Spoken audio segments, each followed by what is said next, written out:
Good evening, everyone. Thank you all for attending. My name is Julie Reyes, chairperson for the community board. And I'd just like to introduce our members and staff. To my left, we have Vice Chairperson Sergio Villaverde. We have Margaret Della, our secretary. Joy Campbell Privatere, treasurer. Farah Kuhl Rubin, our district manager, and community coordinator, Partner Malzouk.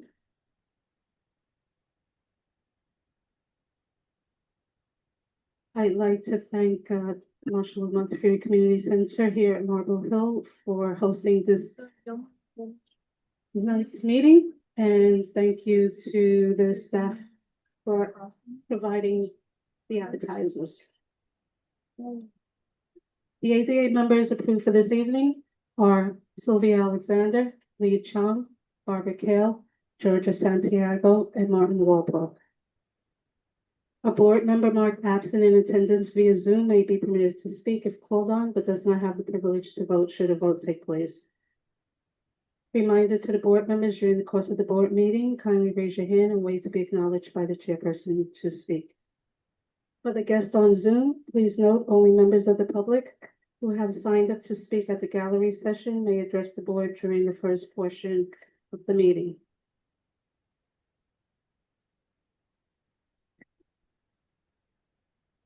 With that, we'll go on to the public gallery session.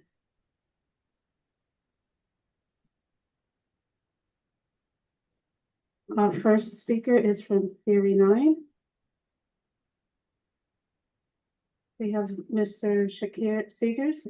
Are you on Zoom? No.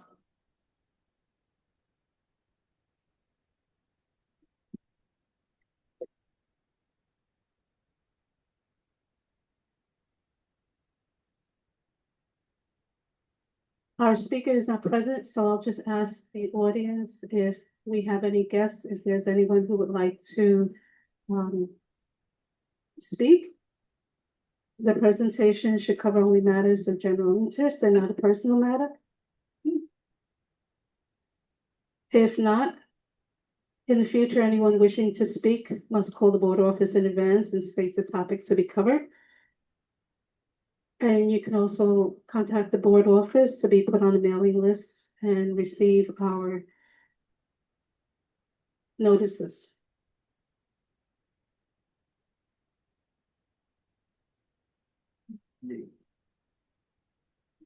So we'll go on to item number 3, report from Bronx Borough President's Office. Hi, good evening, everyone. I have a short report for you today. I just wanted to say, well, first, let me start. My name is Alexis Ruiz. For those of you that are in the room that are not aware, I'm the Deputy Director of Community Boards at the Bronx Borough President's Office.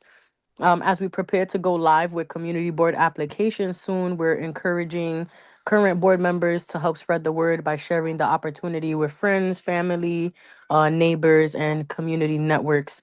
Also, I wanted to just mention 2 flyers that I have. We are having a Veterans and Family Toy Giveaway this Saturday, December 13th, from 10 a.m. to 1 p.m. at the Bronx Zoo.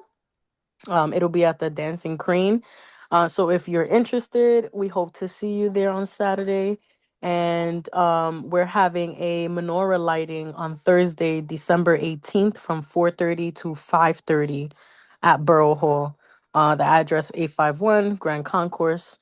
We also hope to see you there. And as always, our office is open to everyone to assist with any issues or any concerns that you may have. Thank you so much. I'll be here for the remainder of the meeting. Thank you, Alexis. Does anyone have any questions for Alexis? Okay, we have a report from the 50th precinct. How you doing, Lieutenant Warwick, Special Operations Lieutenant, 50th Precinct? How we doing? Good, thank you. Can you hear me? Yes. All right, for the statistics for the 28-day period, robbery, we're down 66%, 3 versus 9. We are down in felony assaults, 11 versus 26, down 57.7%. For burglaries, we are down we are up 50% in burglaries, 3 versus 2. For grand larcenies, we are down 19%, 37 versus 46. And for stolen vehicles, grand larceny auto, we are down 27.3%, 24 versus 33. So for the 28-day period, overall index crime, we are down 30.5%. We're down 30% for the week to date. And so far for the year, we are down 20.3%.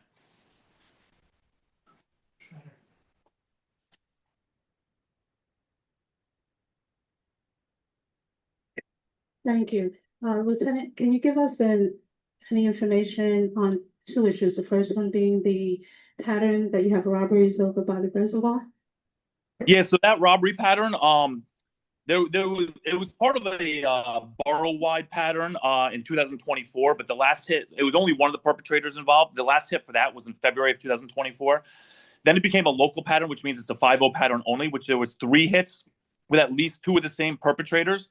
The last hit was on September 27th, and that was that day actually when they did the robbery, came over the radio. Me and my one of my conditions officers actually were in a foot pursuit. We caught 2 of the 3 perpetrators.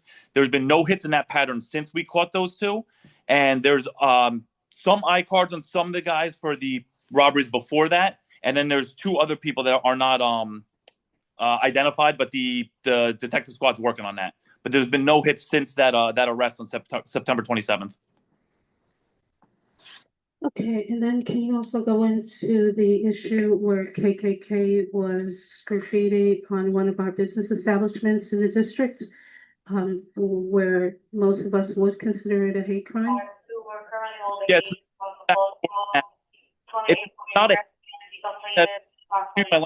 that's fuck you KKK. KKK is not a protected class, so it was written in chalk. It was classified at the time as criminal mischief / graffiti. I think criminal mischief is the higher charge, but for it to be criminal mischief, there needs to be some sort of damage or some sort of cost for like a professional cleaning. It wiped right off. It was wiped off before it even got there. It was written in chalk. So the New York State penal law does not define chalk as being able to be criminal mischief. Furthermore, for graffiti, the chalk doesn't constitute graffiti either, because it needs to be, the New York State courts have already said it's got to be etching, scratching, carving, painting, ink, markers, spray paint, something that needs some sort of professional cleaning, or it's permanent. So then as far as it being a hate crime, you need an underlying crime, which we already got rid of both those. We don't have either of those. But it needs to be attacking a specific group. So this is saying, fuck you, KKK. So it's attacking the KKK, which is not a protected class. There's a list of protected classes in New York State penal law and in our patrol guide as well. And fortunately, the KKK is not a protected class. If anything, this would be an anti-KKK slur. There's zero hostility expressed towards the establishment owner. I think, wouldn't the fact that they wrote KKK on an establishment that serves kosher food at least be referred to the hate crime unit? No, it's not like we want to protect the KKK. We want to protect our citizens. And at least let the hate crimes unit be aware of what has taken place in our community. Most people would know the words inscribed, whether it's in crayon, pencil, graffiti. If it says KKK, that's not something friendly into the community. Why wouldn't you at least refer to the hate crimes unit? So at least they're aware of it in case there are any other situations or circumstances that come up. Well, I agree with you. No one likes the KKK. It's saying, fuck you, KKK. So it's against the KKK. Also, I can't break procedure or law just to refer it. It doesn't meet the requirements. The requirements are delineated in New York State penal law and in the patrol code as well. So out of precaution, a report was done, even though we did a report for criminal mischief and graffiti, but it's not even a graffiti or criminal mischief report. And it was forwarded to the squad for the precinct detective squad for further review, at which time it was closed out. So, right. So is the detective squad investigating it, or is it closed? It's closed now. It's closed. So there's no, I think that's what. You broke up. I heard that. I'm sorry. No. I was trying to measure my words right. Oh, okay.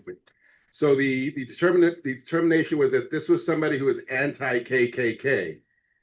We Right. wrote "fuck you" KKK. That's the term. That does seem to stretch credulity, If someone say hated the me, least, right? That I can't stretch it into someone hating me because I'm Jewish. okay. Hold on one second. Madam Chair, another question. Doesn't it bear, though, some investigation of, it just seems nonsensical that someone would put that on a Jewish-owned business. It just defies logic. We can't just assume or infer anything because of the location. Again, like I said, we followed the proper procedure for in the patrol guide and the New York State penal law, and it went through the proper channels. Even if I were to refer to the hate crimes unit or task force, they're not going to do anything with it because it doesn't meet their criteria. If it said something derogatory towards the establishment or the owners of the establishment because whether religion, race, creed, disability, gender, age, what any of those protected classes, then we would have something. We're gonna go to Dr. Beetham and then Chuck Mertler. Do we know if, I guess the question at hand is this, do we know if that statement in its entirety was the original statement or if it was modified? Because I can certainly see a circumstance where someone would write KKK and then as in opposition, they might write fuck you, KKK to change the intent of that. In that circumstance, then the intent of the original author is a hate crime. And then the modifier then changed it. But do we know what that original statement was, or was it only seen as that 3 word? We take the picture we saw at face value. I mean, we could play what ifs all day long. What happens if there was like a third modifier that modified it from what it was originally and then modified it 3 more times? You know what I mean? It's where are you going to stop? Like, could it have said F you, Cheesecake Factory, and this is signed by the KK? I mean, and someone erased it all? Yeah, maybe, possibly, but we have to work off the picture. It wasn't even there when the police arrived. It was erased by the owner. He had snapped pictures. That's the only reason we have the pictures to attach to our complaint report. Yes, there was a picture taken. We had our vice chairperson, Sergio, send in the information to the board office. It clearly, initially, the police thought that it said kite, then it said, now we were just advised that it says KKK. And the board is asking that the investigation now be closed at precinct level to at least send it to the hate crimes unit. And if you prefer not to send it to the hate crimes unit, then we will do it ourselves, because to be closed at a precinct level without even letting the hate crimes unit be aware of it, because your interpretation is way different than how some of us see it. And with that, I'm going to let Chuck Mertler, you have your hand raised. Yeah, I can hear you, and I've heard it all. I must say to you, Captain, that I am deeply disappointed. It sounded to me, as a lawyer, that you were doing more than you could or should to defend not doing a damn thing about a problem. I must tell you that where you have any reference that sounds even remotely connoting hate or hate crimes, it is your responsibility to forward it to the hate crime unit. They specialize, they deal in them. Sounded to me like you didn't want to refer it or have it in your statistics for the conference that they have each week. And I am deeply troubled by that. And I say that to you as a city official. Okay, well, unfortunately, I'm very familiar with bias motivated incidents in 20710, and I'm following the proper procedure. Well, maybe we ought to ask the DA's office to take a look at it. By all means. Or the Attorney General's office. I'm not satisfied. Okay. I'm far from satisfied that you have discharged your responsibilities appropriately. I'm sorry you feel that way.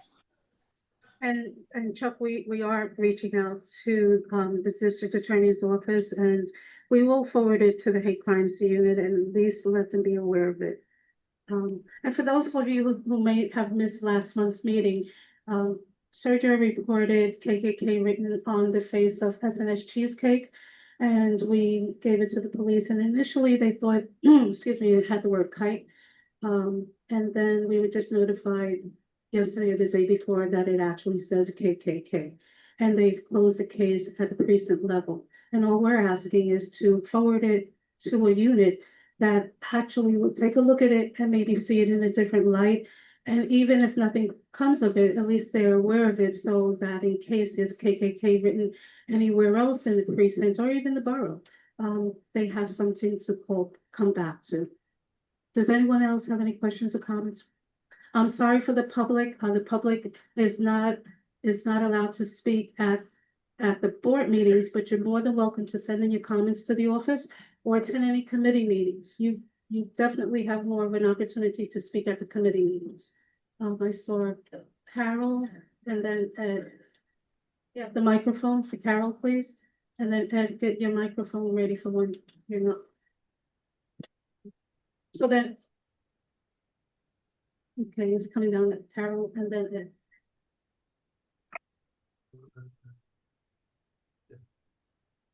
I was just wondering if there was any video footage or just pictures.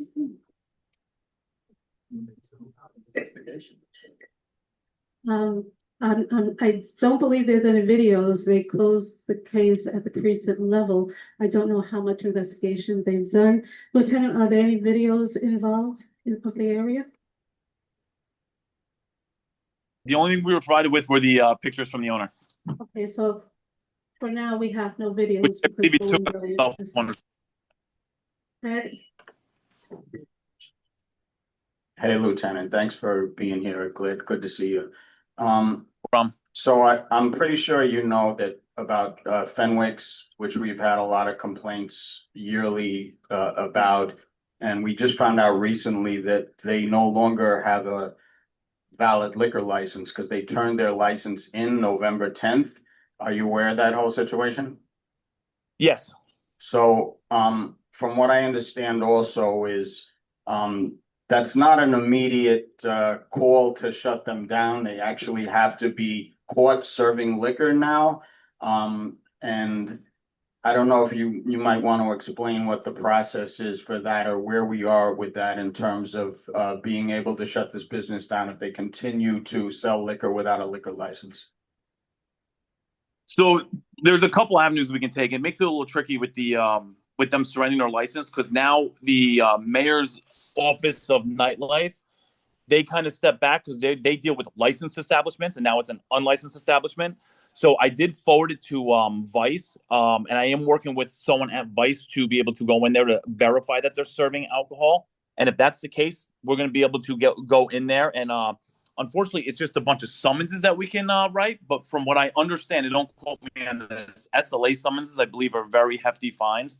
So hopefully we'll get some positive results out of Vice going in, and we'll be able to write these summonses. But otherwise, when you guys call 911, if you guys mention things like serving minors or after hours, selling alcohol without a license, it'll automatically generate what's called a kite. It's an acronym. I don't know what it stands for, but it automatically sends basically a case to our local Vice module, so they'll have to investigate it. But it's been forwarded to them by me as well. Thank you, Lieutenant, and thanks for all the great work you're doing. Excuse me, Thank could you. I just follow up on that? Yeah. Hi, Lieutenant. I just wanted to follow up on that, and actually I was gonna bring it up at the public safety meeting on Tuesday.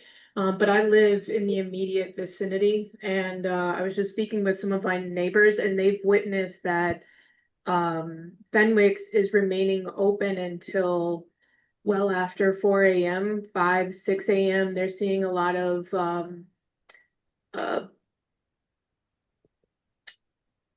questionable conduct. I would say there's a lot of fights that are going on and like carrying out into the adjacent streets of like, drunk fights, between two adults and, romantic relationships and things like that. But they also started to wonder if there might be some sex trafficking going on from that location. There's just some odd things that are going on between 4 and 6 a.m. So Okay. we'd appreciate if your team could look at it and also they did mention that there were two NYPD cruisers, just sort of at the corner of 238 and Greystone a couple nights ago, like early in the morning, I should say. And Right. they were not really addressing what was going on, so we're a little concerned about what's going on. What was going on at the time that those police cars were there? Well, to be I mean, honest, they weren't I'm sorry, addressing anything and kind of standing at the corner and laughing and carrying on, to be honest. So we were really concerned about what's really happening and why is this behavior allowed to go on at this neighborhood bar right across Right. from the college and shelter and neighbors, etc. Right. Yeah.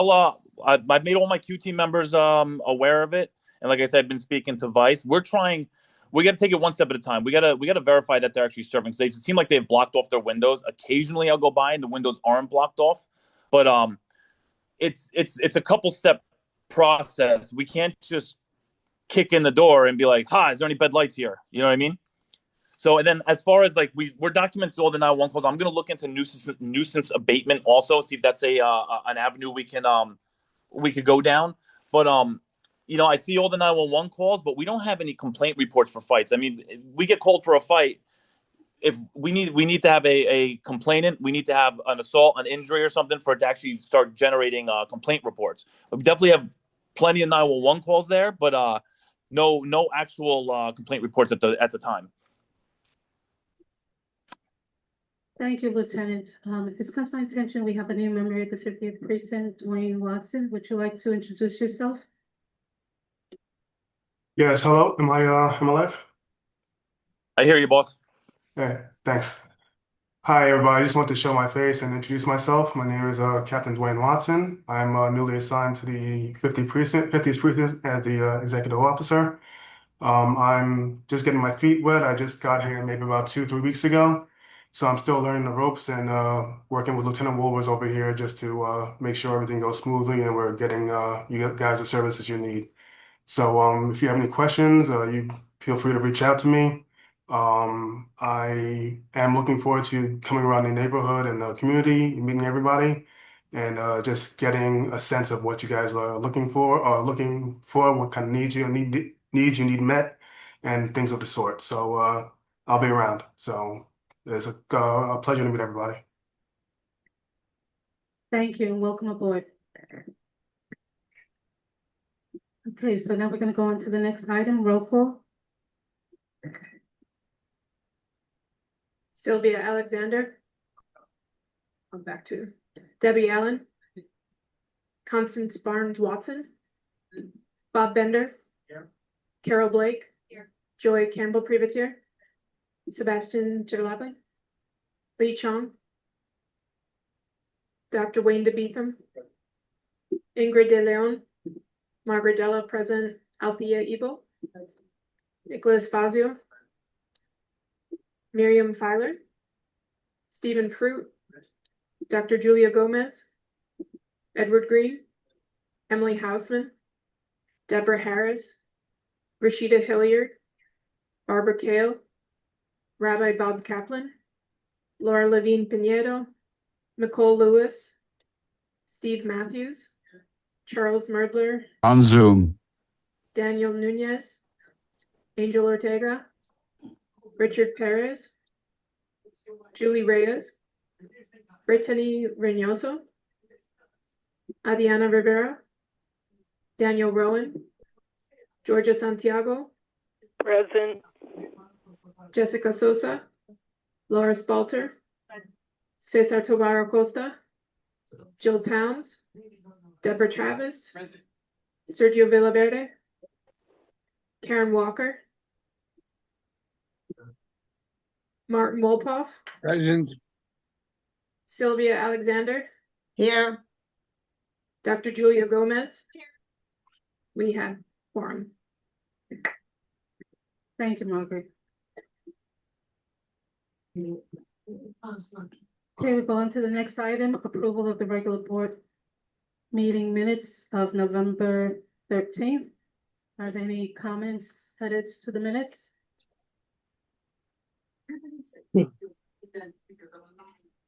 Okay, so we'll approve as is. Any objections? Abstentions?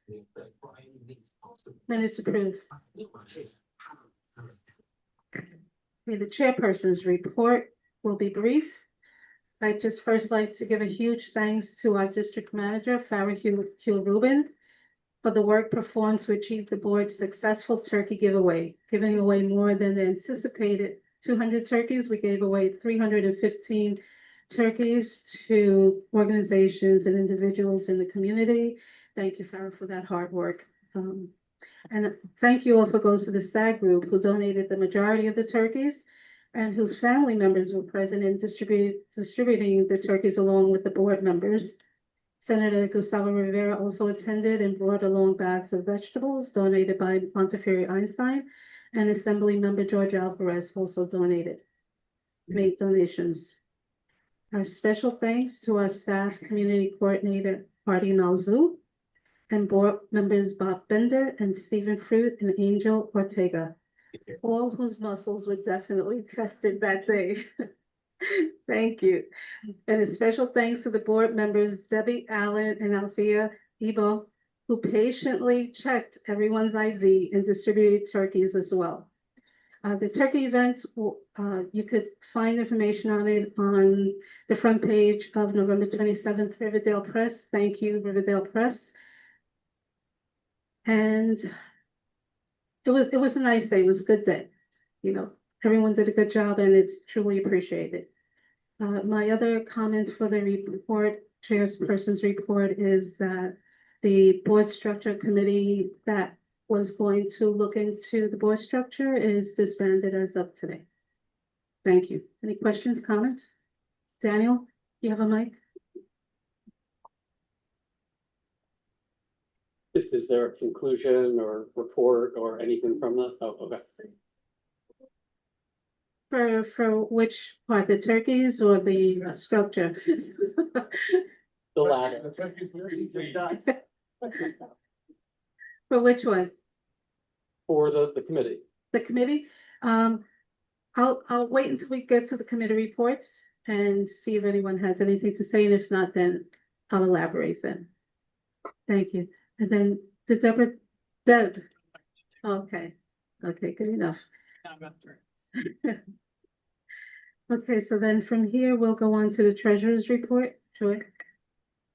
Thank you, Madam Chair. Good evening, everyone. This is the December Treasurer's Report. Point number one, we now have 45,221 left in other than personal services. 1.1 is the breakdown, most of which are codes 100 and 400. 1.2, there are no budget mods for this month.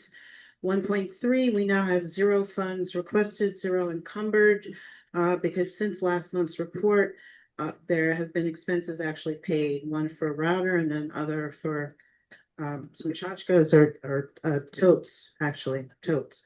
And 1.4, there's now 3456 left because we paid forward on our rent 79,725, and that will cover the board through December 26th. And that's your December Treasurer's Report. Thank you. Any questions, comments? Okay, District Manager's Report. Good evening, everyone. I hope you all had a happy Thanksgiving. I did hold my district service cabinet meeting on December 2nd, and the next one's January 6th. Our office has worked with residents on Waldo and Greystone Avenue for community leaf cleanup on November 23rd. And I should have checked with Julie, but almost verbatim was going to say the same thing about our Thanksgiving turkey giveaway event. I will add that some of the organizations we did give turkeys to were Riverdale Neighborhood House, Theory 9, the 50th Precinct, St. Stephen's Church, Caroline Baptist Church, Marble Hill Houses, Ford Independent Houses, and the Reach One to Teach One Head Start program at Marble Hill. And I as well would like to thank all our volunteers. I will add my daughter Marin to the list who came to help as well. And just all I ask is that you start working out now so you can help us next year. And really, it's amazing the muscle strength you all have. We were given tickets to distribute for the New York Botanical Gardens train show, which we gave to Kingsbridge Heights Community Center for December 7th. And we were given 50 tickets to the for the Yankees annual Winter Wonderland Festival, which we gave to our local shelter, family shelter. That event is this Friday. As we approach winter, we are not slowing down. Our office is still busy with events. We are sponsoring the Theory 9 Holiday Joy Fest event, which is Saturday, December 20th. And we have flyers on the table outside. I am very hopefully, where am I? Okay. I am happy to hopefully have a new community associate soon to round out the staffing of our office. And if that's confirmed, I'll be training, throughout the winter and working on new committee assignments once everything's confirmed. Also, just to note, our office will be closed on Christmas and New Year's Day. And I have personally been dealing with a bunch of family issues recently. So I do need to take some time off, more time off than I expected at the end of this month. And I do thank you, and especially Artie and Julie, for your patience and partnership as I work through this difficult time. You are in great hands with Artie, though, in the meantime. And I want to wish you all a happy holidays, a happy new year, and please enjoy and eat all of those cookies and coffee on the table. Thank you. Thank you, Sharon. Our prayers are with you.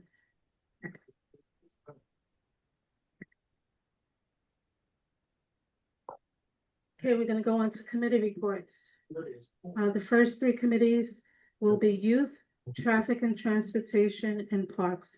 If you can get a microphone ready, we'll start off with Youth, the Youth Committee.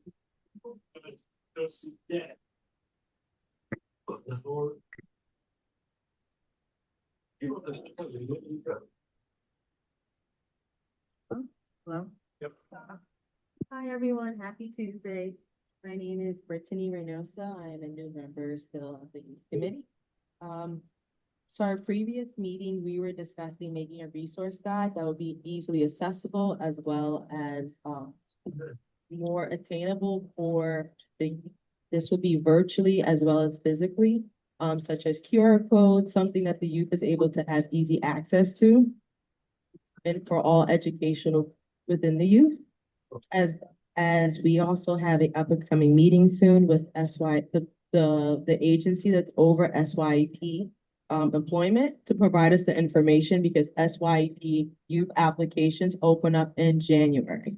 I don't know the exact date. I know it's around 25th, but it will be in January going all the way to March. And then another thing that we also discussed with one of our agendas was events meeting the youth where they are.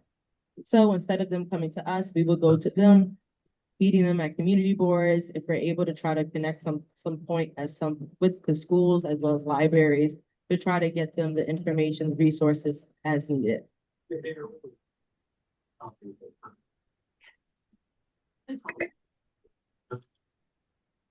Thank you, Brittany. That's it. Thank you. Questions, comments? Okay, we'll go on to Traffic and Transportation. Debbie Allen. We have no resolutions this evening, but we're continuing to meet with the DOT, City Bike, DDC on different projects that are happening in Community Board 8. I know that on December 17th, there will be a meeting with the homeowners on 254th Street regarding some of their properties being acquired for a sidewalk project and safety plan that has been in place for our area for a great period of time. And I know the homeowners are concerned, but there will be a meeting on the 17th with DDC and with also the DOT with that meeting with those homeowners. Our next meeting with TNT will be on December 18th, and all is welcome in place and also on Zoom. Thank you, Debbie. Chuck, you have your hand up? Yes, if I may. It's on the subject you just mentioned, namely the 254th Street project. Let me put that in focus because I think it really is a pretty bad example of how government works.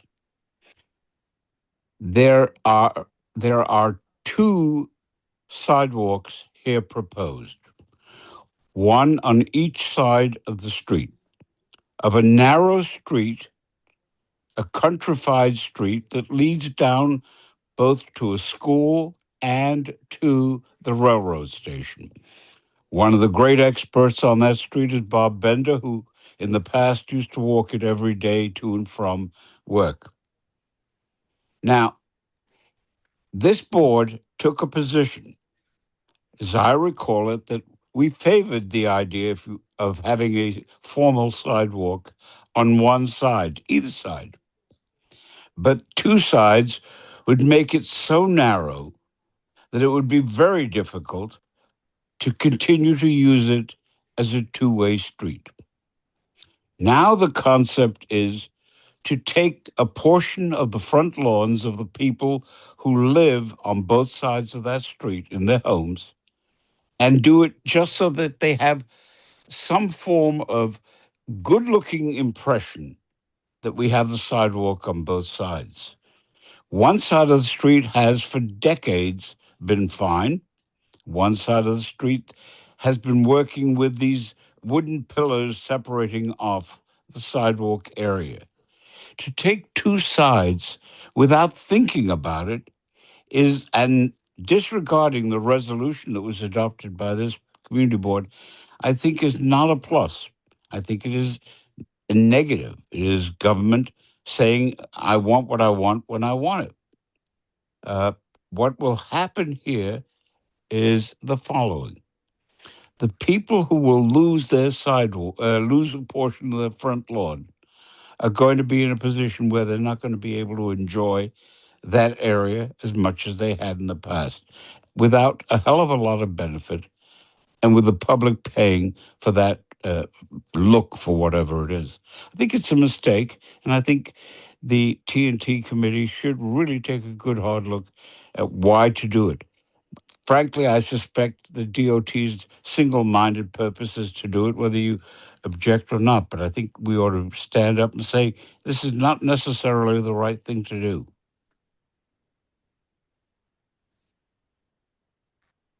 Thank you. We have taken a stand on it and we have presented them with different options, and they have responded that this is something that they need to implement as a result of safety for pedestrians and also vehicles. And we have taken a stand, and they have determined that they're going to proceed otherwise. So When I served on the MTA board, they took the same position with me at the time. I said, stick it. And they went to wait till I left the board. Okay, so it's gonna be a good discussion at your next meeting, traffic and I believe Oh, Steve, there's a I'm couple of sorry. questions. And Margaret Della has a question. Her hand up also.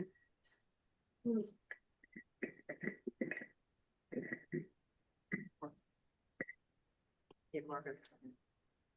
I just wanted to ask, speaking of another sidewalk, at 231st Street and Broadway, where we have the big MTA catastrophe there. I know MTA came and promised that they were going to make some safety improvements.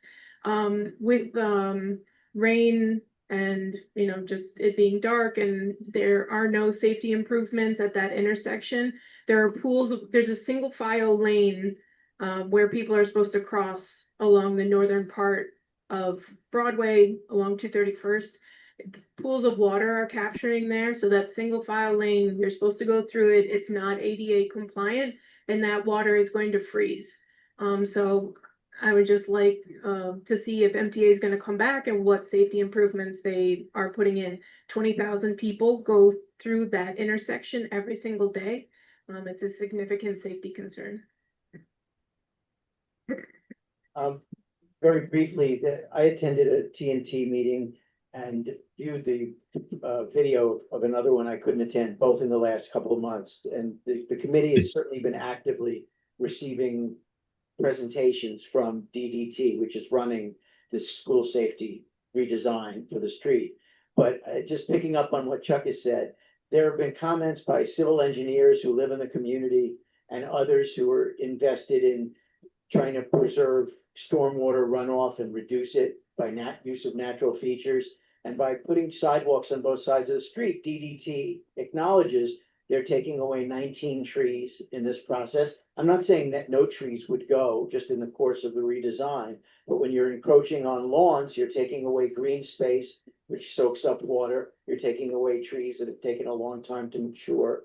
And I think it would be a good idea. I'm not a member of the TNT committee, but I think it would be a good idea for us to go on record, not in connection with the older resolution that Chuck has referred to, which had something to do with SARs, construction and extra permitting and the like. But I think a new specific resolution that says that the community board, if there's support for it in the committee and in the board, that there is no need for two sidewalks on both sides of the street. One side, I guess it would be the north side of the street, is sufficient, especially in light of the destruction of natural features and the removal of people's property. Even if it's not property that they specifically own, it's been mapped as part of the public street, but they've enjoyed it and built walls and have lawns for the last 50 years.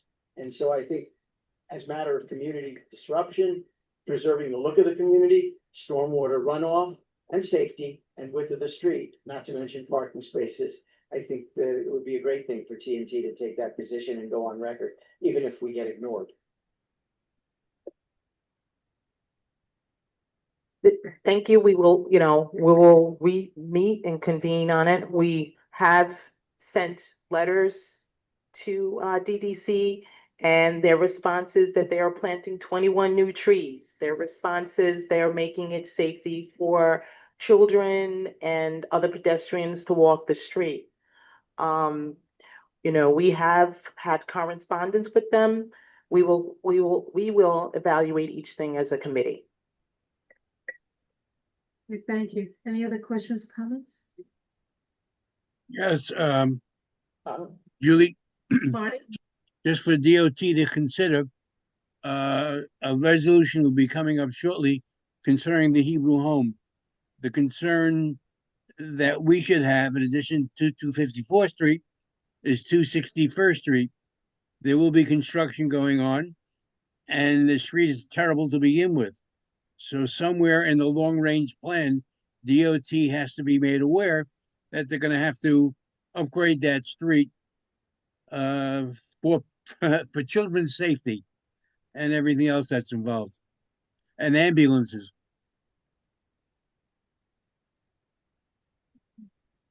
Thank you, Marty. Noted. Noted.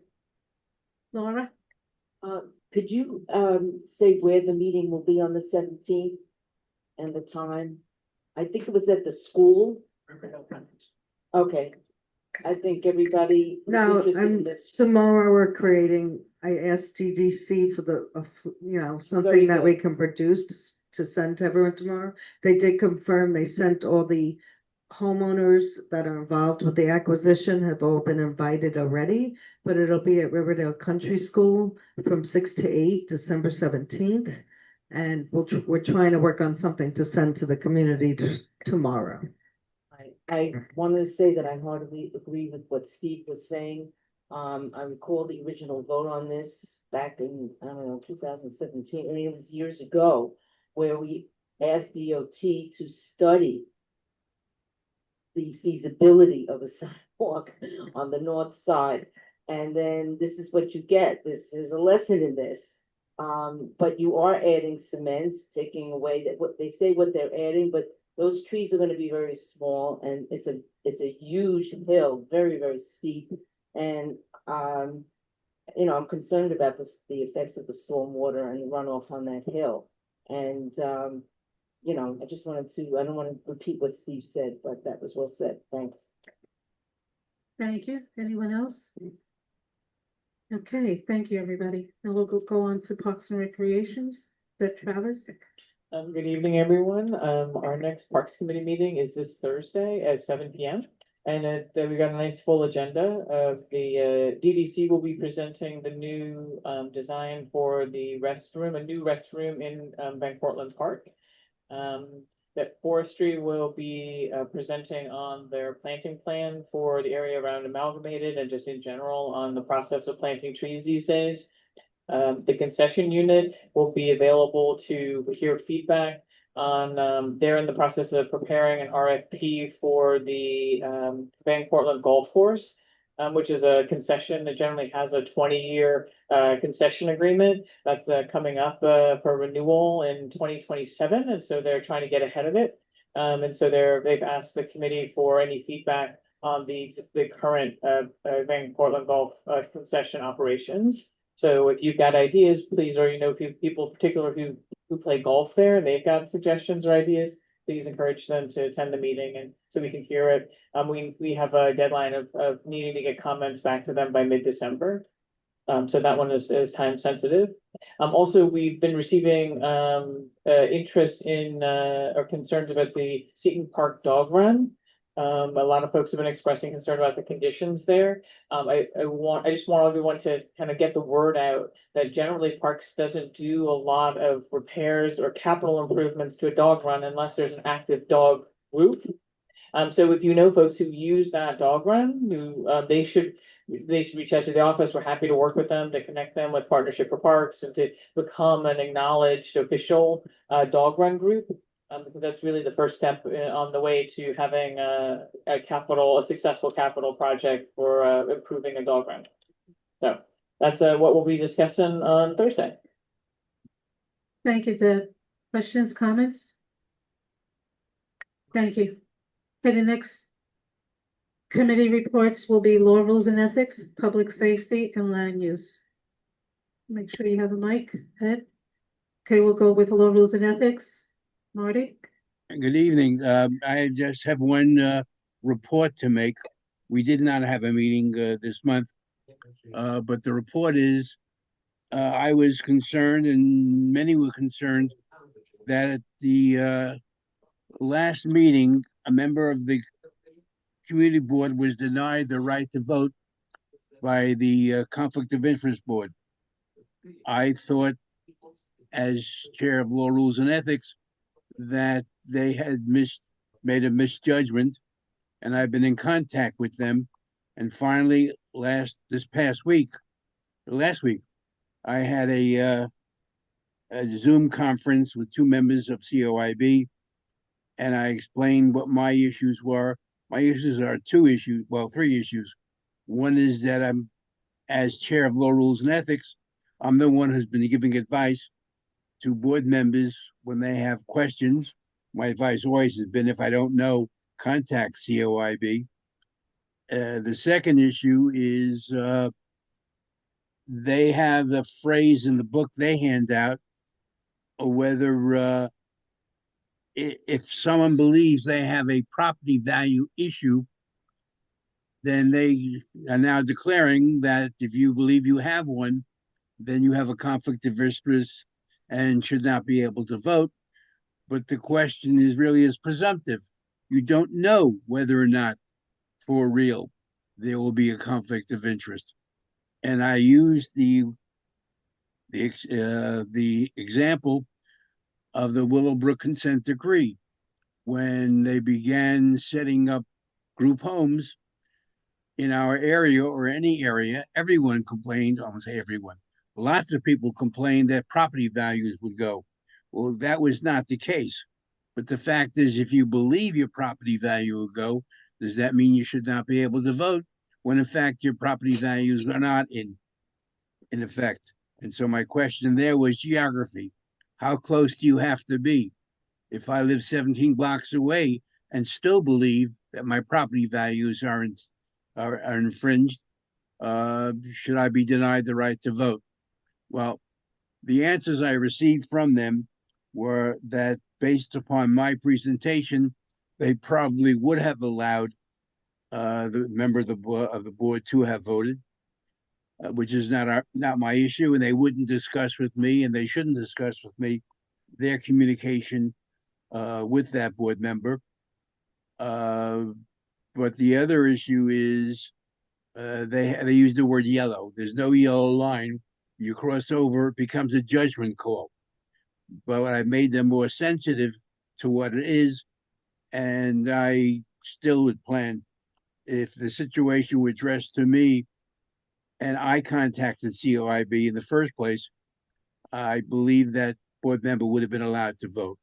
And this is not the first time COIB has made a snap decision and backed off on it after being shown the error of their way. So I just share that with you. Doesn't change anything, but I think it cleared the air to some degree. That's my report.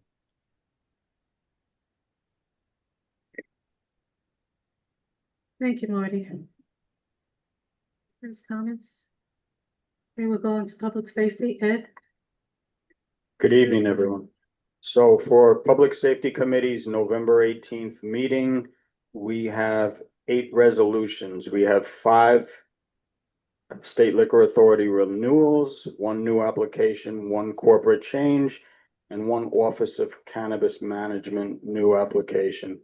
So as far as the SLA renewals are concerned, we had William E. Irvin Jr. Post 774 American Legion at 3035 37 Corlear Avenue, La Villa 240 West Corp at 240 West 231st Street, Montezuma Mexican Restaurant at 119 West Kingsbridge Road, the Barbecue Pit at 5788 Marshallou Avenue, Emiliano's at 5626A Marshallou Avenue. And those are the renewals. The 1 new application was for Matate, and which is an existing business, but it's one of the workers there is taking over. So it's kind of a nice story. He was a worker there. He's going to be the owner of the business now, and that's why it's a new application. They signed a 2 a.m. closing agreement, even though they're not going to be open anywhere near 2 o'clock. And the last was a corporate change application, which was Riverdale Steakhouse. And the corporate change was the business is going to be transferred from father to son. Terrence Connorton is going to be the new owner of officially of Riverdale Steakhouse. Before I go on to the Office of Cannabis Management one, I'd actually like to vote on all of those as a block because there was nothing controversial about them. The 50th precinct had no issues with any of these establishments, and all these resolutions were voted unanimously approved by the Public Safety Committee. Okay, does anyone have any objections to that? No objections, so then we'll vote on it. Anyone abstain from the vote? Disapproves? Pass. Okay, our last application was from the Office of Cannabis Management for a new establishment license. It was Joker City LLC, and representatives of the attorney and the one of the representatives came to the committee. The place will be located at 5614 Broadway. And the name of the business is going to be called Indoor Trees, TREEZ. And it's kind of a chain. They have 6 operating locations in New York, and they have one on 8th Avenue. And one of the applicants stated that he's not the principal owner. The principal owner is a woman who has 51% of the rest of the businesses, which is fine as far as OCM is concerned. The standard for OCM is that whoever's running the business has to have at least 10% of the business. So everything is fine as far as OCM is concerned with that. They did sign a 5-year lease. They presented it to the board, which is another mandatory provision of OCM. And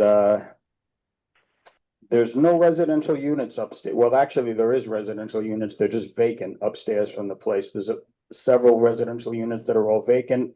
I think most importantly is we handed out flyers, we posted stuff, we gave notice to the community, we gave notice to the merchants, and there was no objections. Nobody showed up at the meeting in opposition for this. Nobody sent any complaints to the community board in opposition for this, which was kind of a first for this type of a business.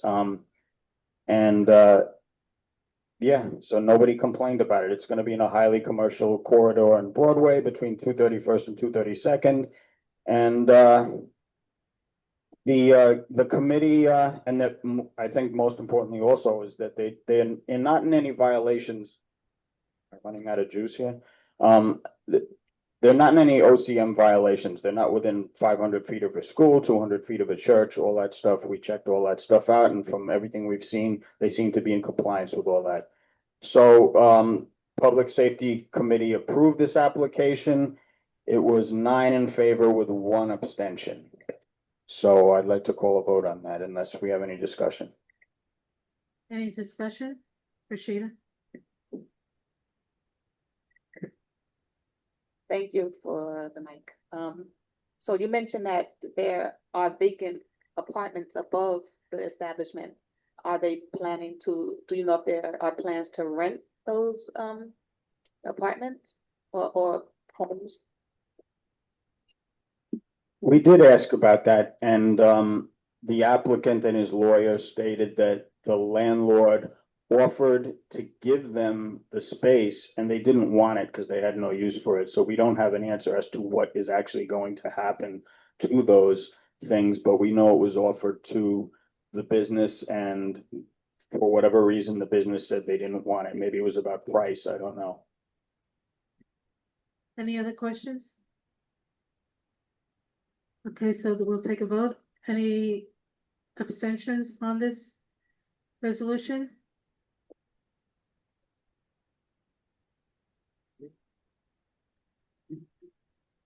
Just Nick? Okay. Any objections to the resolution?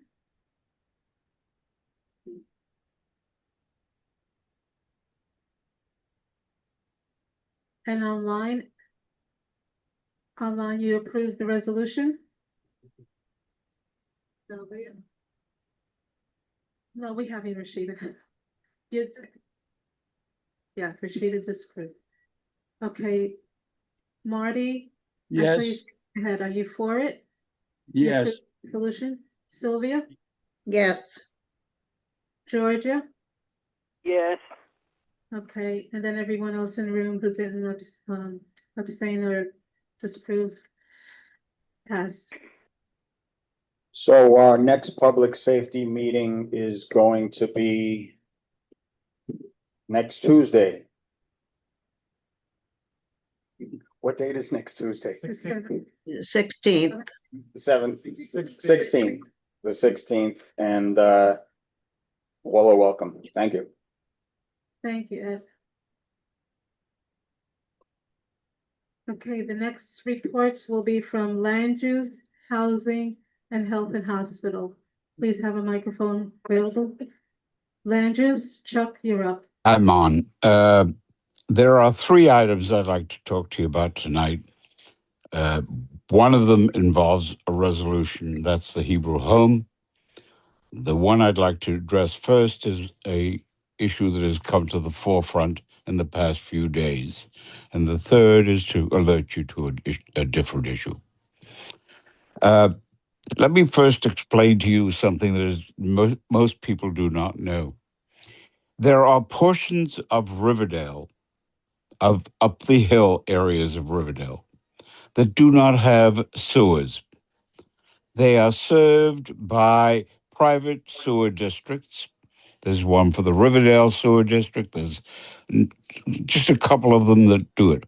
And part of the background is that in many parts of the area to the west of the highway, there used to be a right to flow into the Hudson River. And in the 60s, the city started to crack down on that and decided to work it out so that there would be sewer districts within the area that were communal organizations, not-for-profit, and the like. I tell you all of that so that you can fully understand what's going on. In 2023, this board had before it an application from the Tulsa Yeshiva that was proposing to construct. Tulsa Yeshiva is located roughly opposite Wave Hill. Tulsa Yeshiva proposed to erect a dormitory, an additional dormitory, on this property. At that time, there was an issue of where are they going to connect for the sewage? And at that time, there was a concern as to whether or not they were going to try and avail themselves of the old-fashioned right of going right into the Hudson River, which is not legal anymore.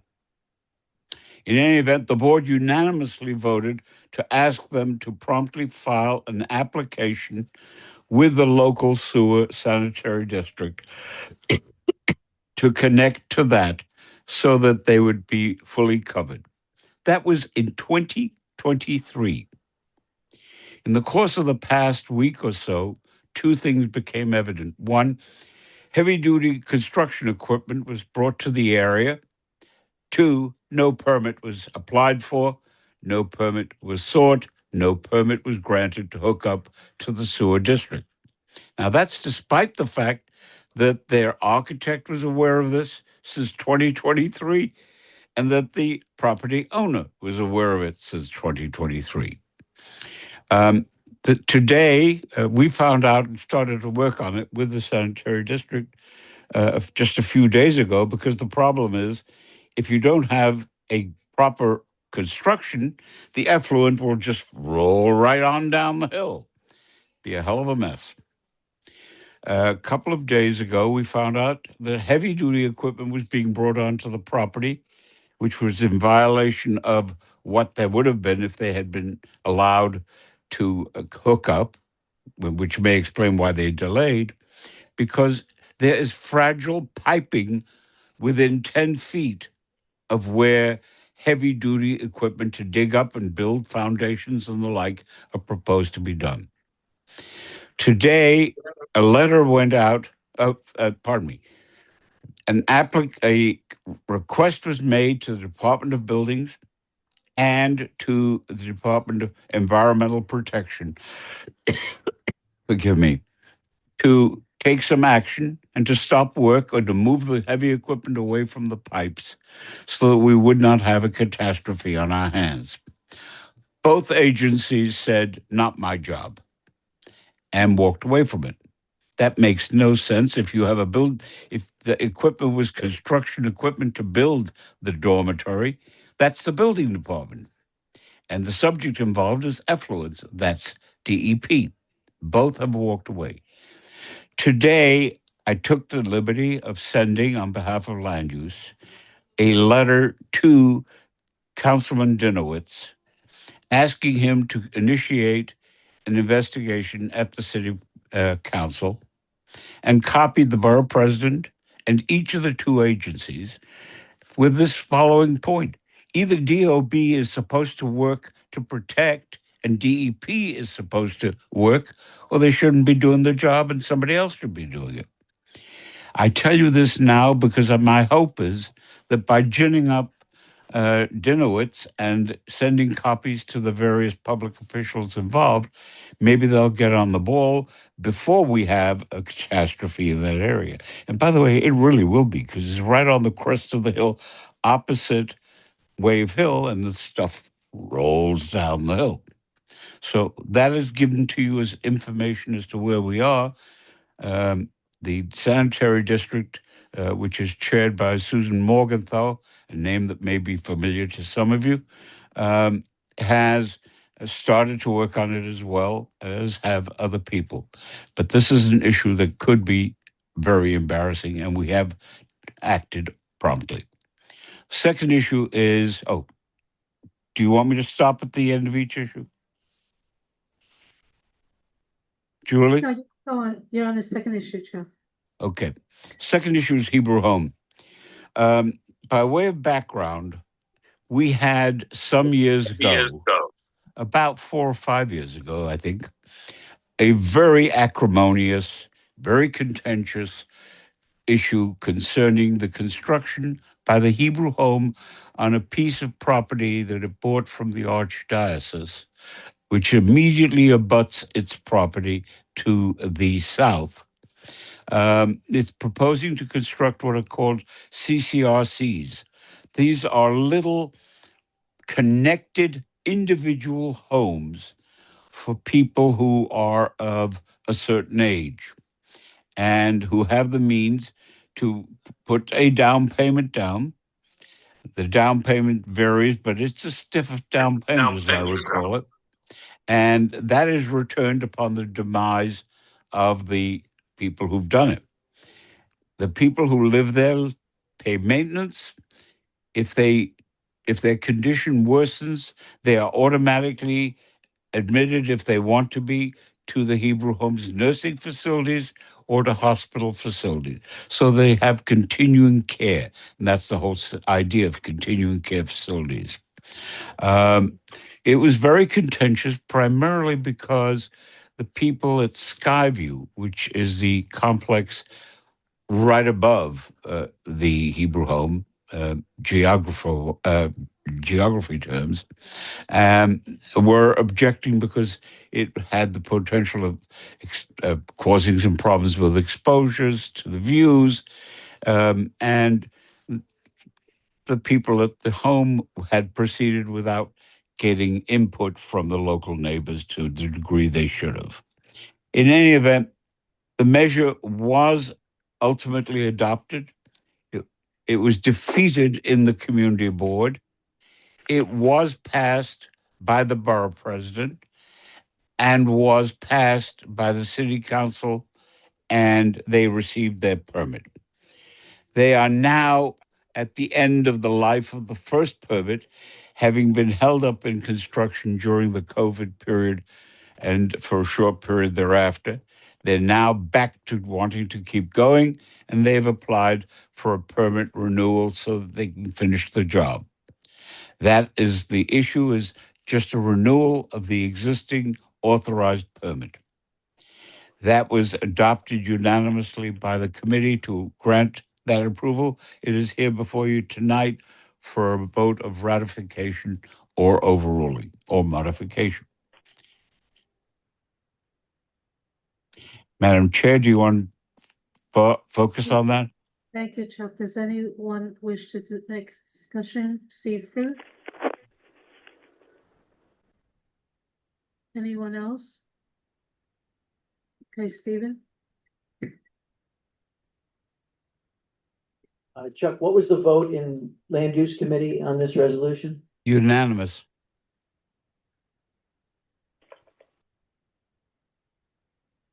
Daniel, you have a question?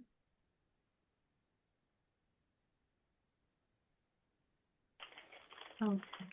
Okay, so we'll take a vote on this resolution.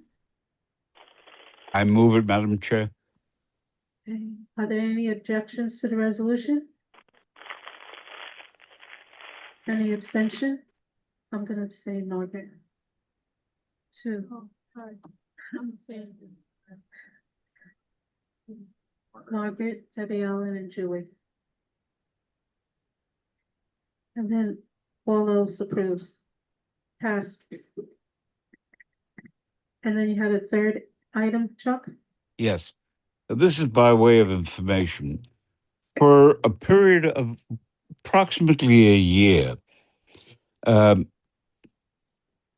couple of folks from the Van Cortlandt Village area have been calling our attention to various problems in it.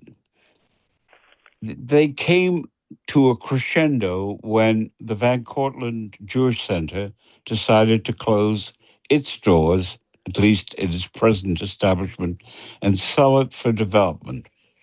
And the problems ranged from the construction of what are euphemistically termed micro apartments or micro units to demolition of houses and construction of high-rise facilities in the middle of single-family home areas. It's been quite a mess, quite contentious, and now a pattern has clearly started to emerge.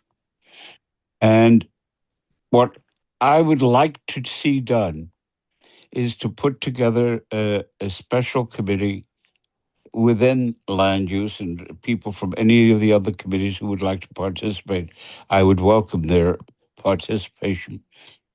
I think we're seeing the beginning of a blighted area to a slum. There are, according to the map that has been put together by the community, approximately 8 different sites at which these micro units will be built. They are SROs under a new name. They are worse than SROs because they're even smaller. And indeed, the 400 square feet that are allowed to be constructed today, the institutions that are running these micro units, the people who are putting them together, have now got before the city council a plan to allow them to make them even smaller than 400 square feet per unit. Now, that's the beginning of it. I should tell you that Frank Hogan, as district attorney, did an investigation and a grand jury investigation, which showed up that where you have SROs, you invariably have more incidents of fire, crime, and sanitary problems. And it is for that reason, as building commissioner, I closed more than 90% of all of the SROs that I could find. And they're now coming back, and they're going to have the same blight that Frank Hogan pointed 2 years ago.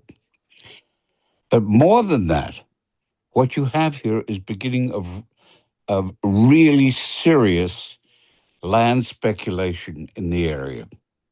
All of the ingredients that lead to blight. It seems to me that that's a useful thing for us to look at. A, to determine whether it really is a precursor of blight. And B, if so, what should be done about it? City planning does not seem to care at all about the subject. One of our 3 council members representing the district actively supports SROs. And so this is the question, is this something we want to pay attention to at its earliest stages? I think it's worthwhile, and some of us are going to do it. Marty Wolpoff has been spending a lot of time on this, and he could probably give you much more current information than even I've just to summarize. Thank you. Thank you, Chuck. Anyone interested in, please contact Chuck.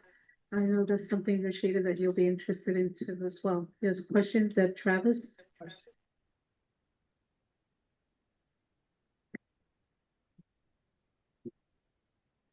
Chuck, you said that there were 8 development sites where they were considering micro apartments. I think that's the number 8, yes. Do you happen to know have the address, the street? Yes, Or the you're office talking has about it. Sedgwick? The office has it. It has the map that will show you exactly where they have been permitted to be constructed, and some of them are already underway. Okay, thank you. And I do believe, Chuck, the micro units, they were all built already, I think, was on that map. But we'll send you the map. It shows what's been built and what's pending. Any other questions? Let me just make a further point so you have a few information. Think about the following fact. These units are being put in an area that is not close to public transportation, not close to medical facilities, not close to jobs. If single people need shelter, there's no jobs in the area that this is a magnet area for. There are no natural inducements to have people there for this purpose. Thank you, Chuck. We're gonna move on to housing, Rashida.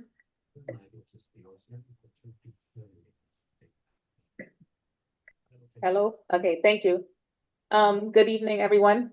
So our last meeting, oh yeah, thank you, Chuck, I'll be in touch with you. Our last meeting was on Monday, November 24th.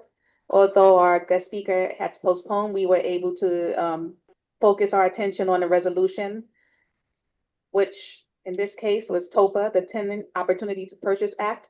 So just for the record, the committee voted in favor of TOPA. For those who might not know what it is proposed state legislation that gives tenants the first opportunity to buy their building if the landlord decides to sell it. And then tenant associations could access public money and financing and convert their homes into permanently affordable social housing. That's the background of what TOPA is.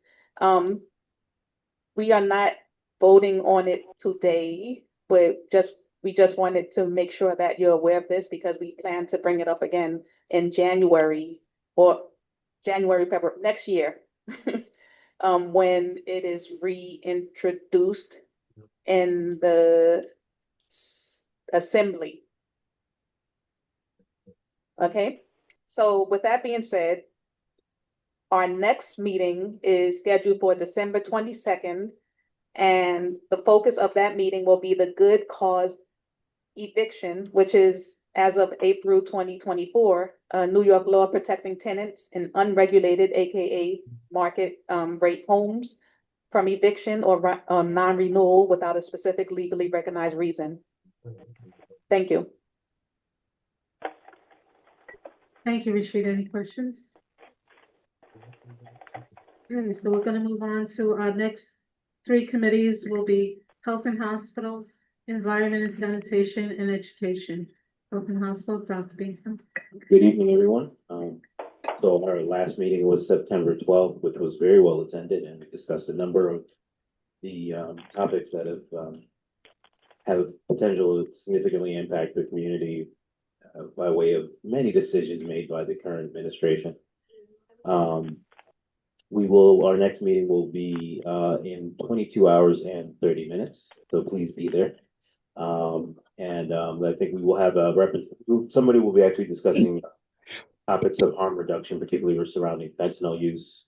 So a member of the community who would like to talk about with some of the upcoming potential legislation. And in addition, we are looking for a vice chair. So if anyone's interested, please consider throwing your hat in the ring. And we will see you mañana. Thank you. Questions, comments? We'll go into Environment and Sanitation, Daniel Brown. Hi, thank you for the Hanukkah cookies, Sarah, by the way. Our last meeting was November 19th. We are not gonna have one next week because of Hanukkah, hence the cookies. But our meeting, we talked to DEP. They said that actually the stormwater pollution prevention plan for West 254 is coming from DDC early next year. So we'll check back in on that later.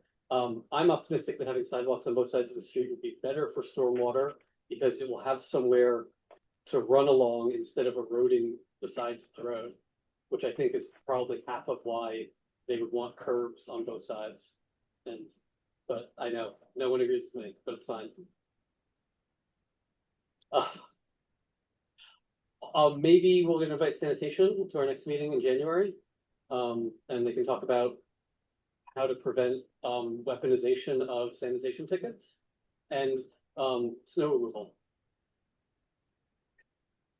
And otherwise, that's mostly that. We talked about the Broadway corridor and stuff to do there. And we'll continue to talk about that all year. Again, like with the budget. And happy holidays. Thank you, Daniel. Any questions? No comments, Stephen. Okay, Angel. Yes, the question is on those containers, garbage containers that were approved by the council. Is that going to be affecting us up here in Riverdale with the garages that we have? There's a lot of buildings that have the garages that we store the garbage in.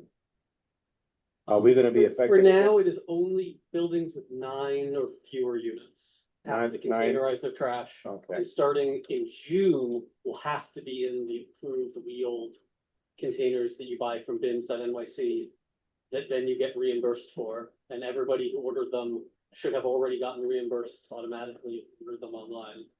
Maxine, about the larger bins. The big bins, they're doing a pilot in Harlem. Yes. And a couple other areas, and that will expand later once they figure out what exactly they're going to make. And a $50 cost per tenant. What is that about? Well, I mean, that's. Before you go on, I just want to say something because you said, is it going to affect Riverdale?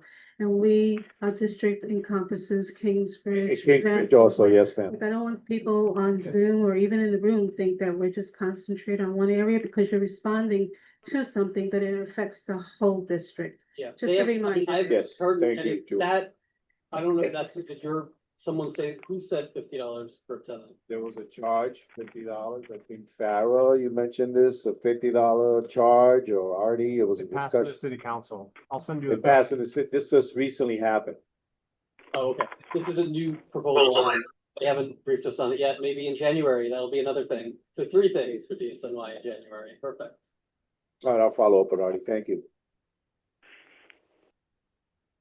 Rashida. Thank you. Could you please ask them about garbage cans around the reservoir? Thank you. Might be Pakistan. Okay. I think everyone has said it, somebody else, right? Well, you got to just ask. We're gonna say it. We're gonna bring it up. It's on the. Okay, thank you. Don't you always bring it up in your meetings as well? Farah has her monthly meetings and she brings it up as well. Okay, Chuck, you have your hand up? Yes, Dan. Dan. Been like every year. Dan, you. Trash cans and collection around the reservoir is like specifically one of them. Dan, you might make note that there are many parts of the Riverdale area where there are streams and water areas underneath the streets. So, for example, 254th, which we mentioned before, has water runoff running right down the street. Underneath it, there's a stream. DOT is aware of it, has never taken steps either to divert the streams or to block them. And you have streets collapsing. I think there's something that ought to be looked at as to what we can do in terms of suggesting to government that they ought to factor that into their decisions. They're now tearing up that street in order to put gas pipes in. Part of their problem is the streams wash away the foundations for the gas pipes. So think about that. Thank you, Chuck. Daniel, anything else? Thank you, Daniel. We'll move on to education, libraries, and cultural affairs. Sylvia? Yes, good evening. I hope that everybody received my amended minutes of my November 25th meeting. Unfortunately, I woke up this morning and realized that I had left a report unmarked in my minutes of the wonderful principal that came to our meeting. He spoke, it's David Weisberg, who is the principal of HS 368. I had asked him how things were going with the banned phones, the cell phones, and he gave us a very detailed plan that they have. It's working very successfully. The children are socializing again in the halls and lunch hour, and the teachers are happier because they don't have to keep telling the kids to put their phones away. And even though it's a tech school and they do need it for certain classes, they've given back their phones so that they can do the classwork. And in general, it's just very successful. I know the governor has, that this was her idea, has done some surveys, and the results in the other schools are similar to what I found out. So I just added that to the minutes.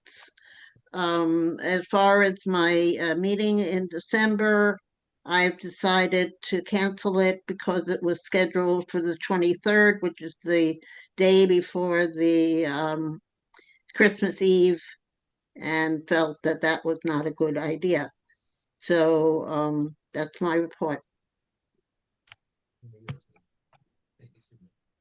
Any questions, comments? Thank you, Sylvia. We'll move on to economic development. Constance? Good evening, everyone. The Economic Development Committee met on December 2nd at Artisan Cafe. We had a presentation by Maria Liriano, the owner. She talked about some of the events that are coming up, and I hope that we are sharing them on our pages. They will have a Christmas market this Sunday from 2 to 6 p.m. Please go out and support. We were also joined by Kimberly Kendall, interim dean at Lehman College for School of Professional Studies and Adult Education. She shared information on services that are available to small businesses, adult learners, and their internship program for small businesses. They have a deadline coming up. I think we have flyers at the office. If folks know small businesses who need interns, please reach out to the folks over at Lehman and they can get an intern. We are joined today by our new community Community Planning Fellow, Khadijah Jabi, and she has met with a lot of folks. Thank you all for sharing information with her. She is doing, because this is running out. Last thing for us, we will be sharing the press release for the Betty Campbell Adams Most Valuable Merchant Award. We would love to have more representation throughout the entire district, as Julie mentioned. So once that comes out, please share that throughout the district. And our next meeting is January 6th. Thank you.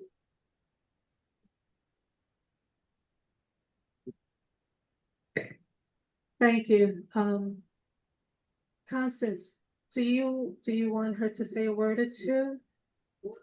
Because you emailed all the board members, so you have 1 quick minute.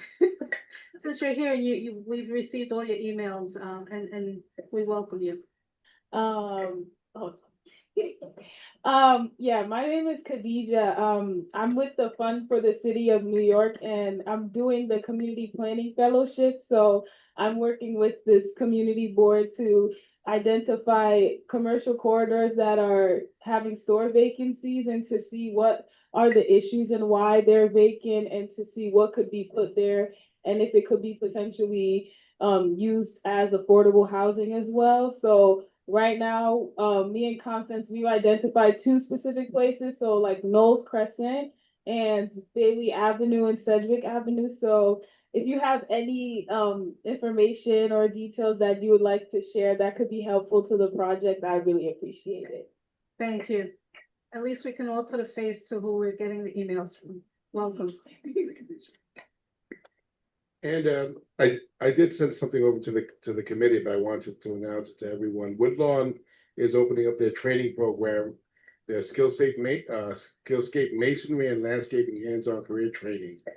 They have 30 seats available. If anyone knows anyone who is interested in that kind of internship, it's real skilled labor. You know, you become a mason, you know, doing these stone work and such. It's something they can't be outsourced, can't be done with AI. It's got to physically be done by somebody at a rock. But it's good paying jobs for people. So please get the word out, especially if you know anyone. But certainly it's a good opportunity for young people who are looking for something different to do. So it's I understand the office is going to post it. It's been posted already, super efficient. So please take a look at it. But these are real jobs and real career opportunities. So please, if you know anyone, take it seriously. Thank you. Okay, so then we're going to move on to budget. Sebastian? Good evening, everyone. Our next meeting will be January 7th, 6:30 p.m. We also would like to hear from the community about the budget ideas and suggestions for FY28. So we plan to reach out to the community and to share the suggestions and ideas with the board chairs. Thank you.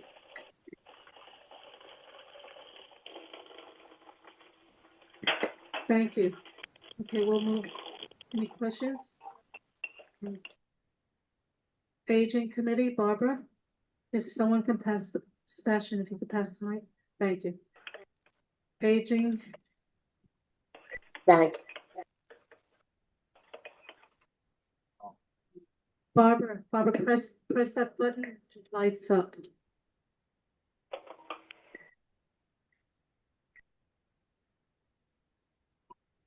Got it. Okay. Our last meeting was November 16th. And at that meeting, we reviewed a final draft of an updated mission statement and approved it to be posted on the website. We had a presentation from Aging New York City, 3 people, on age-inclusive communities, and then looked at our senior resource guides and how it's organized and how that organization might reflect an age-inclusive community and what might be needed for that. Our next meeting, December 11th, we will review the organization of our resource guide and consider where we want to move forward in terms of including specific resources. Thank you. Thank you, Barbara. Questions, comments? Okay, so we're going to move on to the Special Committee on Veteran Services. Good evening, everyone. We did not have a meeting in November or December. We are planning one earlier in the year. There are a couple of things we want to focus on. One of them is economic development. Maybe we'll have a joint meeting, opportunities for business, small businesses for veterans, what grants are out there, what we can do. And the other program came to me and some other people is having banners that honor our local veterans, like they do in Yonkers and in other towns. It raises that exec. They do it in other places. I know New York City's bigger, but there are still people here we can honor. So that's one of the things we're going to look into. Maybe have Commissioner Hendon send someone to see what the feasibility of something like that is. And we will be announcing the meeting around everybody else's meetings, as we always do. Thank you. Okay, Special Committee on Racial Equity, Margaret. Good evening, everyone. We met on December 4th and we discussed the recommendations or some of the recommendations for standing committees on the Broadway corridor. So we do already have partnerships with TNT, Economic Development, Public Safety, and Environment and Sanitation. We also need help from youth at HHSS. So basically, brainstorming on various ideas that each standing committee could take to their committee, or perhaps you all have other ideas. But getting into the weeds on making sure that folks who are using wheelchairs are actually able to get to their buses, because right now they can't at 231st, or they're going all the way up and around the blocks, or making sure that merchants have information in their language, making sure that we have trust and reliable resources, and on and on and on. We also reviewed the fiscal year 16 to fiscal year 26 capital expenses map. You all have seen that a few years over and over. And this year, Chair Reyes asked us to look into tracking the status of each of those capital requests. So where are the requests, which committee, and what's the status of their funding, whether they've been funded or not, and where sort of the onus lies. So we created that. I'm going to be following up with Sebastian on that in advance of the budget meeting. And we'll be able to use that in making our decisions this year for fiscal year 28. I also am thrilled to announce that Althea is our vice chair, and our next meeting is February 5th. Whoa. Congrats.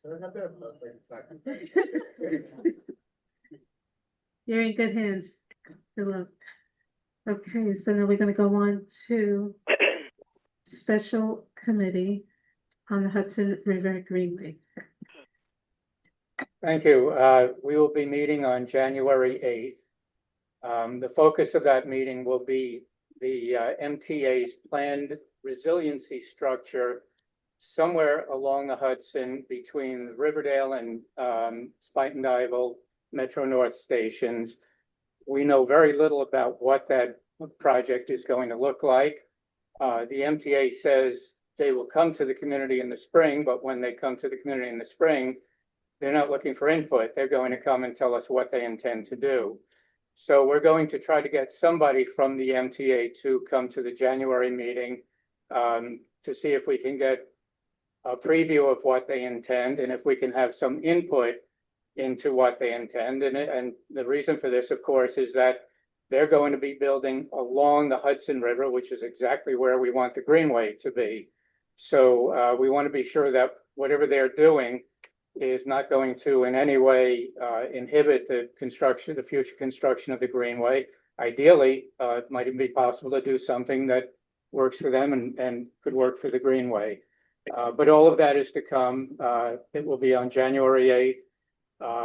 And we'll send out more information as we get closer to that date. Thank you, Bob. Questions, comments? Thank you. Okay, we're going on to the mentoring program report. Emily?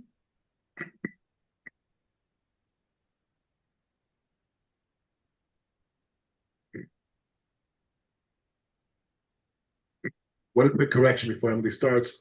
The Woodlawn program is for people 18 through 24. Our treasurer just actually did look it up and corrected me. So 18 to 24, so there's a youth thing.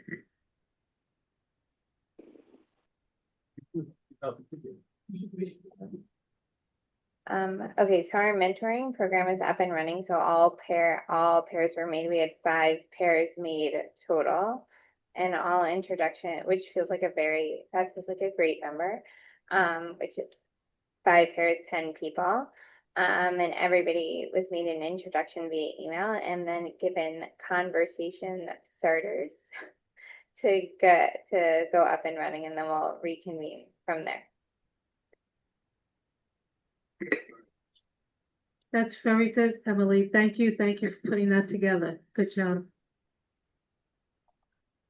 Okay, so if anyone is still interested, please contact Emily. Oh, right. So, sorry, I should have said that I'm almost positive I got forms because I had paper forms and then I had digital Google forms. So if you did not get a paired up email from me, that means I somehow missed your form. So please, please, please be in contact with me. I actually was ready to be in the program and bowed out because of odd numbers. So I'm ready to jump back in if there's like somebody who needs a buddy. Okay. Great, good enough. Thanks again, Emily. Okay, so now we're going to go on to the council members report. Is Council Member De La Rosa or representative present? No. Council Member Eric Dinowitz, representative. I just want to do that. Yes, I'm here. It's Jenna. So not too many updates. I want to flag that our newsletter went out last week. We have one coming up in the next 2 days. You can sign up for our newsletter at ericdinowitz.nyc/newsletter. I also just want to flag that we have our what we're calling the bedroom bill that will be stated for a vote next week by the full body. It is a bill. I'm happy to send the board more information that would create minimums for family-sized units for subsidized housing in our city to help address the crisis of families leaving. So that is about it. Reach out anytime. Thank you, Jenna. Is anyone from Councilmember Sanchez's office? No? Okay, a report from the mayor's office?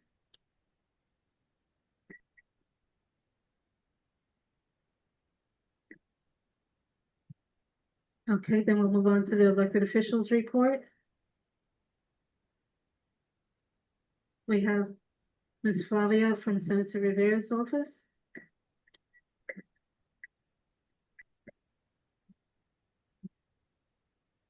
Good evening, everyone. Good to be back.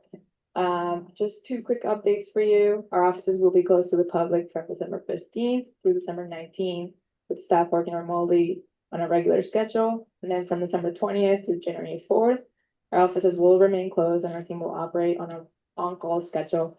We are checking the voicemails every day. So if an eviction, an illegal lockout comes up, our team will be deployed. So this does not mean our office is hands-off. And the second thing is this Friday, December 12th, Senator Rivera will inform our community about their rights and how to protect themselves from ICE. Our office remains deeply committed to protecting civil rights and ensuring every New Yorker is treated with dignity and respect. Just this past Wednesday, ICE was seen in our community near Walton and 184th, excuse me, targeting our neighbors. So this Friday, from 11 a.m. to 12:30, we'll be conducting outreach, distributing training and materials to address this issue. And then this will happen at the U.S. Market Women's Center on Grand Concourse in Toronto. Thank you. Okay, then we have a representative from Assemblyman Dinowitz's office, Ms. Gonzalez. Hello. I just wanted to say that the Assemblyman still has his annual holiday canned food drive going on, and that does end on Friday. But other than that, no other updates from us. Thank you. Thank you. And we have Jeffrey Pena from the Bronx DA's office. Yes, thank you. One moment here. Okay. Just trying to get my camera on. My apologies. Okay. So again, hi, I'm Jeffrey Pena from the Bronx District Attorney's Office. At last month's gun buyback, we bought back over 150 guns. So our office, in partnership with NYPD, will host another gun buyback event this Saturday, December 13th, from 10 a.m. to 4 p.m. at St. Luke's Episcopal Church, located at 777 East 222nd Street. We'll be offering gift cards in exchange for firearms with no questions asked and no identification required. The gun must be unloaded and placed in a plastic bag, paper bag, or box. You can turn in as many guns as you want, but you only receive payments for up to 3 guns. There will be a $500 gift card for a handgun and a $200 gift card for a ghost gun. The first 100 participants will receive free electronics such as an iPad Pro, Apple Watch, PS5, Xbox Series X, or AirPod. So I've emailed the flyer to the board. Thank you. Thank you. And if there are any other representatives for elected officials, please raise your hands.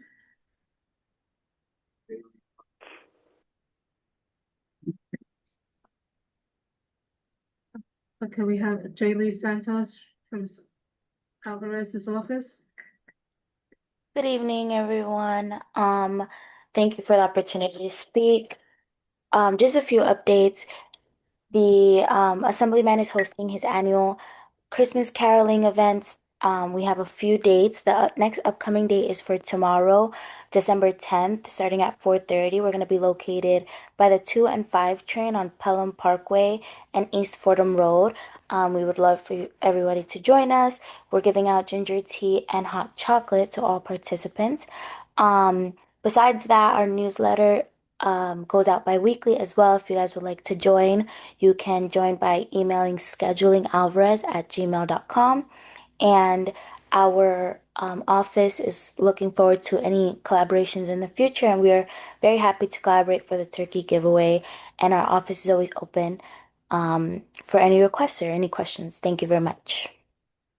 Thank you, Jaylene. It was nice meeting you. And we mentioned earlier on the donations of the turkeys that the Assemblyman donated to Community Board Aid. Any questions or comments? Okay, thank you. We're going to move on to the agenda for old business, and I'll pass it on to Vice Chair Filaverde on committee structure. Thank you. So as you heard earlier today, the current committee structure working group is going to be disbanded by the chair. There's some work that's been done. It's going to be folded into a new group, either formally or informally. So do expect to hear from us because we will have something to say going forward. So fret not, the issue is not gone, and things should be updated and they will be addressed. I know everybody's kind of a bucket of cold water. It's candy, but it's just reforming from what I was told. Yes, and Sergio will be the point person, and we'll get things done by the end of this term so that the board has something to look forward to for next term or the following term. Any questions? Okay, thank you. New business. Anyone have any new business? Okay, our next regular board meeting will be on Tuesday, January 13th, 2026. And Sergio Villaverde will chair that meeting. And now we have a report from the Community Associate Search Committee, Bob Bender.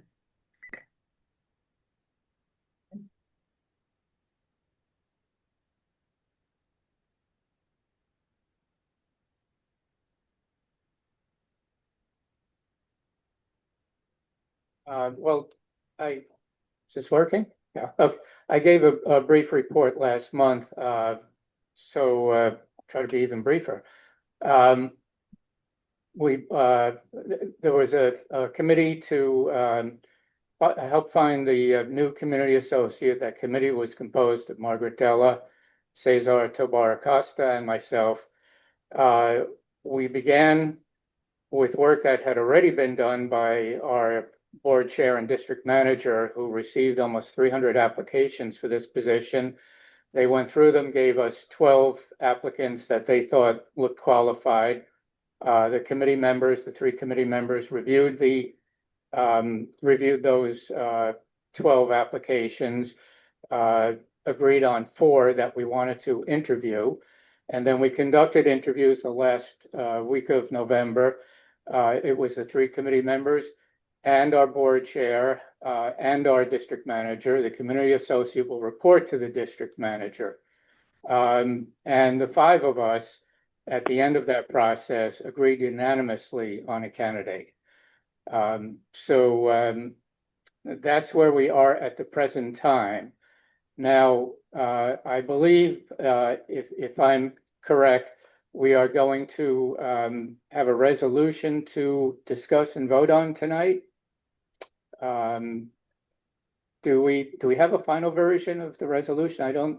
Has it been distributed, or yeah, take it from there. I was gonna wait for your report, and then when you're concluded with your report, does anyone have any questions or comments for Bob Bender? Yes. Can you use the microphone? Take one from Stephen.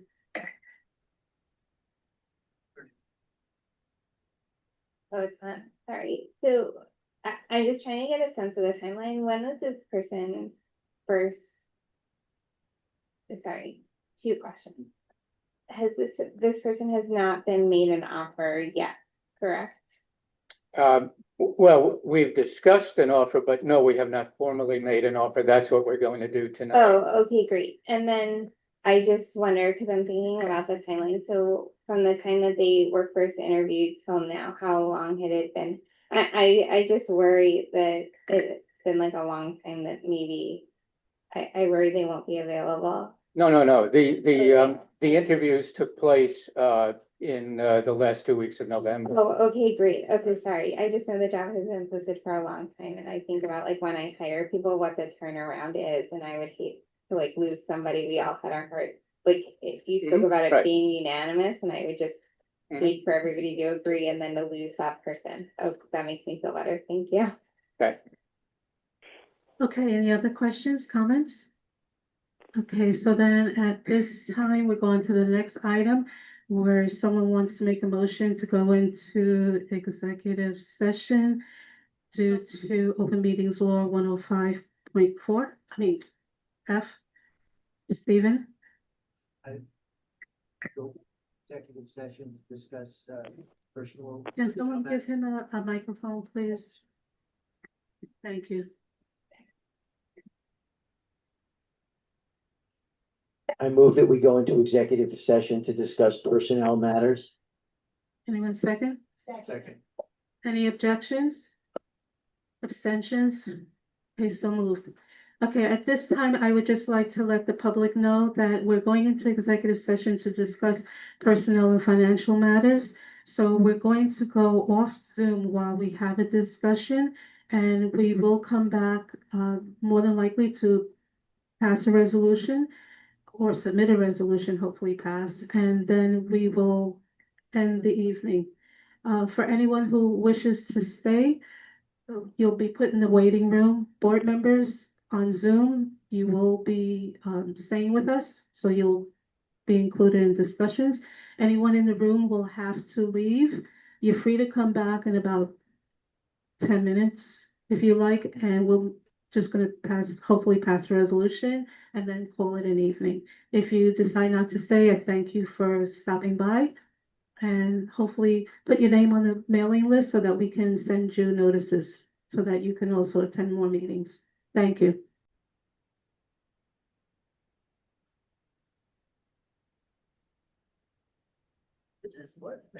Okay, we're recording. Okay, we are back out of executive session at 9:13 p.m. So our next item on the agenda is, can somebody make a motion to amend the agenda to submit a resolution? So moved. Okay, second. Any objections, abstentions? Okay, so then the resolution in front of you states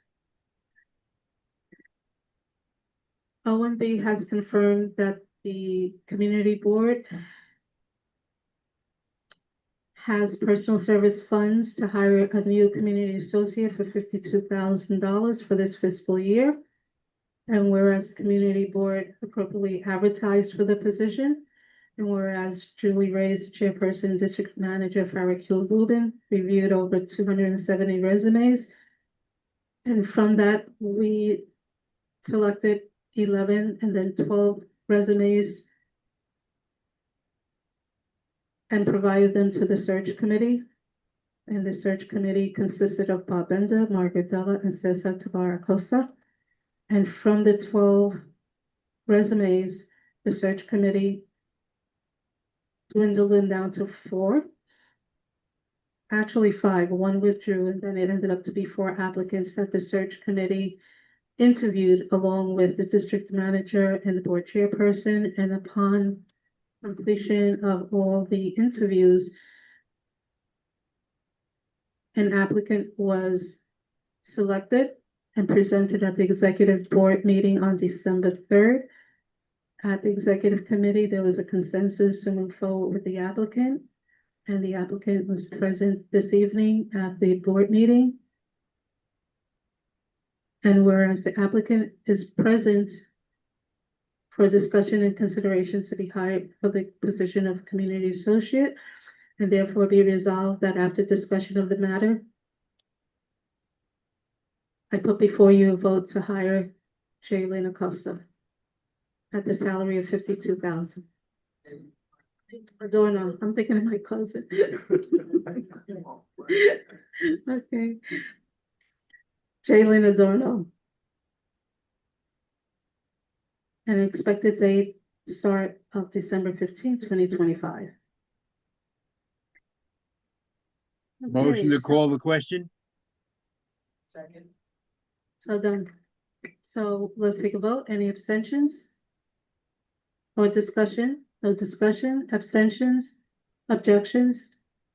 Approved unanimously. Jaylene, congratulations.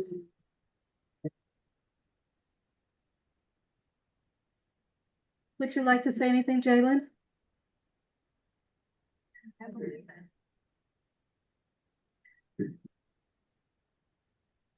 So yeah, as you know, my name is Jaylene Adorno. I know most of your faces, the new faces I'll learn pretty quickly. I'm excited to be back and just can't wait to keep on working with you guys and continuing my journey here. That's all. Thank you, Jaylene. Thank you. Congratulations. We look forward to it. Okay, so would you like to adjourn? No. Okay, all in favor? Thank you, everybody. Have a wonderful, wonderful holiday.